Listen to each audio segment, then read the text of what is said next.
종소리 최원현. 대행, 대행. 종소리는 신기하게도 십리가 넘을 우리 집까지도 들려왔다. 교회와 우리 집이 모두 조금 높은 곳에 있다 하더라도 사이에 동산도 2개나 있건만 수요일 저녁만 되면 어김없이 들려왔다. 할머니는 먼 어두운 밤길은 다녀올 수 없기에 종소리를 들으면 하던 일을 멈추고 기도를 하시곤 했다. 그렇게 중학교 3년간을 들었던 종소리다. 막내 이모가 돌아가셨다는 전화를 받은 것이 화요일 저녁이었다. 어머니 대신 나를 업어 키워주신 분이다. 몇 년 전부터 치매로 요양병원에 계셨는데 돌아가신 것이다. 얼마 전 찾아뵈었을 때만 해도 일이 빨리 돌아가실 것 같진 않았었다. 하지만 기름기가 다 빠져나가 버린 뼈와 가죽만 남은 가느다란 몸매와 얼굴은 돌아가신 외할머니가 앉아있는 것이라 할 정도로 똑같아 나를 놀라게 했다. 나이가 들면 부모 모습이 된다더니 이모의 모습은 아무리 모녀간이라도 저렇게 똑같아질 수 있을까 싶게 닮았다. 할머니도 치매로 고생하다 가셨다. 할머니가 87에 가셨는데 이모는 78에 가시니 9년이나 빨리 가신 셈이다. 새벽 첫 차로 이모님이 계시는 광주로 내려갔다.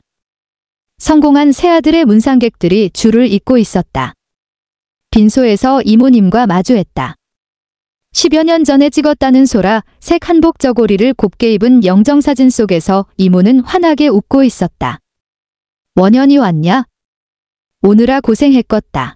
사진 속에서 이모는 그렇게 인사를 해왔다. 지난번 병원으로 찾아뵈었을 때는 전혀 알아보지 못하고 어디서 오셨소?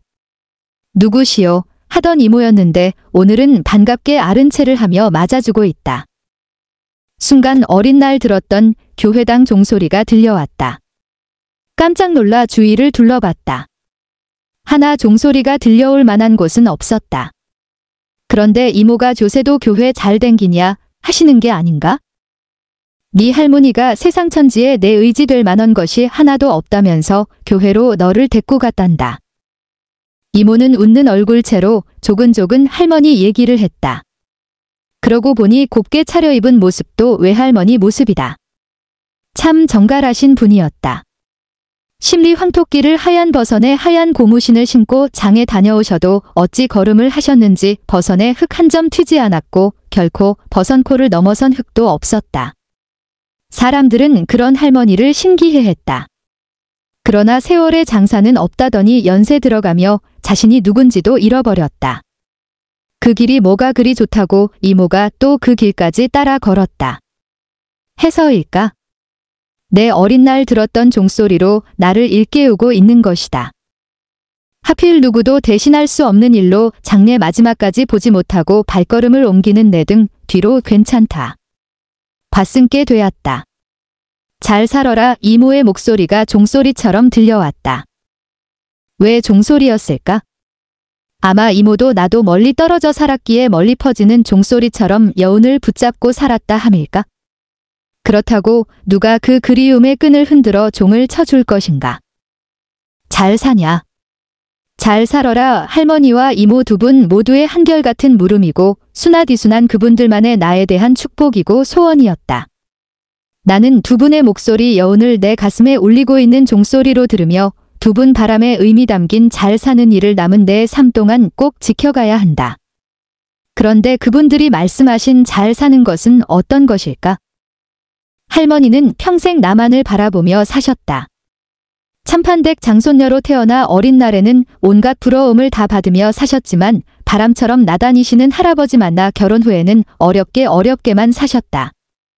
거기다 딸만 셋을 두신 것도 큰 서러움이셨을 텐데 큰딸 내외에 둘째, 셋째, 사위를 다 먼저 보내셨으니 그 참담한 가슴을 무엇으로 다독일 수 있었겠는가. 그런 큰딸이 홀로 남긴 3살짜리의 유일한 피부치인 나를 보는 할머니의 눈시울은 한시도 마를 날이 없었을 것이다. 조금만 더 철이 드는 걸 보고 죽었으면 좋겠다고 노래처럼 말씀하셨던 그 걱정 속 할머니의 성화로 일찍 결혼을 했던 나는 다행히 남매를 두게 되었고 딸과 아들은 내게 5이나 되는 손주를 안겨주었다. 그 딸아이의 큰 애가 초등학교에 입학하는 것까지도 보고 가셨으니 당신의 모든 염려는 기우가 되었다. 할아버지는 내 결혼식 날 돌아가셨다. 결혼식을 막 마쳤는데 돌아가셨다는 부음의 전보를 받았다. 신혼여행 대신 상주가 되어 5일간 할아버지의 마지막 길에 함께했다. 멋쟁이셨던 할아버지, 그러나 당신의 꿈을 제대로 펼쳐보지 못하고 암울한 시대에 가장 평범한 삶으로 살다 가신 분이셨다. 내게는 참으로 엄하셨다. 행동거지 하나, 사람의 도리 하나하나 어린 가슴에 못이 박히도록 심어주셨다. 그러고 보면 할아버지와 할머니는 지금까지도 내 삶의 방향을 인도하고 계시는 게 분명하다. 할머니나 할아버지 그리고 이모의 내게 대한 바램은 오직 잘 살아라였다. 그 잘과 살아라의 의미를 아직도 제대로 다 이해하지 못하지만 언제나 은은한 종소리처럼 긴 여운으로 내 가슴속을 울리고 있는 말씀이다. 이모는 내 어머니에 대한 마지막 끈이었다. 그 끈도 이젠 끊긴 것이다. 그러고 보면 이젠 그때의 교회당 종소리도 요즘엔 들을 수 없다. 그냥 시간 되면 교회도 알아서 가고 오라고 하지 않아도 갈 줄 안다.